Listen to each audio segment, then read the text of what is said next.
Comment écrire une lettre de candidature? Bonjour à tous et bienvenue dans ce tutoriel sur la lettre de candidature. Aujourd'hui, on va apprendre ensemble comment rédiger une candidature efficace et convaincante pour le DELF B2.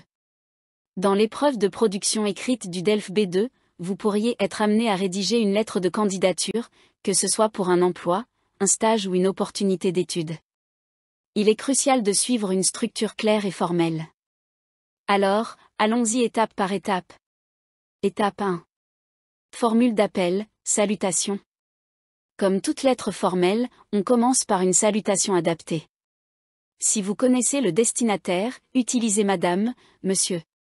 Si vous vous adressez à une personne précise, écrivez Monsieur le directeur, Madame la directrice, etc. Soyez formel et évitez les salutations trop générales ou impersonnelles. Étape 2. Introduction. Présentez sa candidature. Dans cette partie, vous devez annoncer clairement votre intention. Pourquoi écrivez-vous cette lettre? Voici quelques phrases utiles. Je viens de lire votre annonce concernant le recrutement de. Je me permets de vous adresser ma candidature pour le poste de. Actuellement à la recherche d'un emploi dans le domaine de, je serais honoré de rejoindre votre équipe.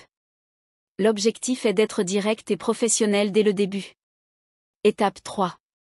Présenter ses études et expériences. Ensuite, il faut parler de votre formation et de votre parcours académique. Quelques expressions utiles. Titulaire d'un diplôme d'un master en, j'ai acquis une solide expérience en.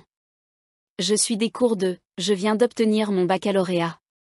Si vous avez déjà une expérience professionnelle, mentionnez-la brièvement ici. Étape 4. Motivation. Cette partie est essentielle. Pourquoi voulez-vous ce poste? Pourquoi cette entreprise en particulier? Montrez votre enthousiasme. Intéressé par votre entreprise et ses valeurs, je souhaite mettre mes compétences au service de votre équipe. Votre projet étant reconnu pour son innovation, je serai ravi de contribuer à son développement. Passionné par, je suis convaincu que ce poste correspond parfaitement à mes ambitions professionnelles. Il faut montrer que vous avez fait des recherches et que vous êtes motivé. Étape 5. Disponibilité. Enfin, précisez votre disponibilité pour un entretien. Je reste à votre disposition pour un entretien afin de vous exposer plus en détail ma motivation et mes compétences. Je serai ravi de vous rencontrer afin d'échanger sur ma candidature. Cela montre que vous êtes sérieux, et prêt, à aller plus loin dans le processus de recrutement. Étape 6. Formule de clôture, conclusion et politesse. Terminez votre lettre par une formule de politesse professionnelle et respectueuse. Dans l'attente de votre réponse, je vous prie d'agréer, Madame, Monsieur, l'expression de mes salutations distinguées. Madame, Monsieur.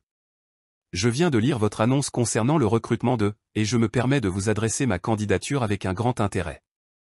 Actuellement étudiant, je suis passionné par, et je serais honoré de rejoindre votre équipe. Titulaire d'un baccalauréat scientifique, j'ai développé des compétences en communication à travers mes expériences académiques et personnelles. De plus, ma participation au projet scolaire m'a permis d'acquérir un esprit d'initiative et une grande rigueur. Intéressé par votre entreprise et ses valeurs, je souhaite mettre mes compétences au service de votre équipe. Votre projet étant reconnu pour son innovation, je serai ravi de contribuer à son développement. Je reste à votre disposition pour un entretien afin de vous exposer plus en détail ma motivation et mes compétences. Je serai ravi de vous rencontrer afin d'échanger sur ma candidature. Dans l'attente de votre retour, je vous prie d'agréer, Madame, Monsieur, l'expression de mes salutations distinguées.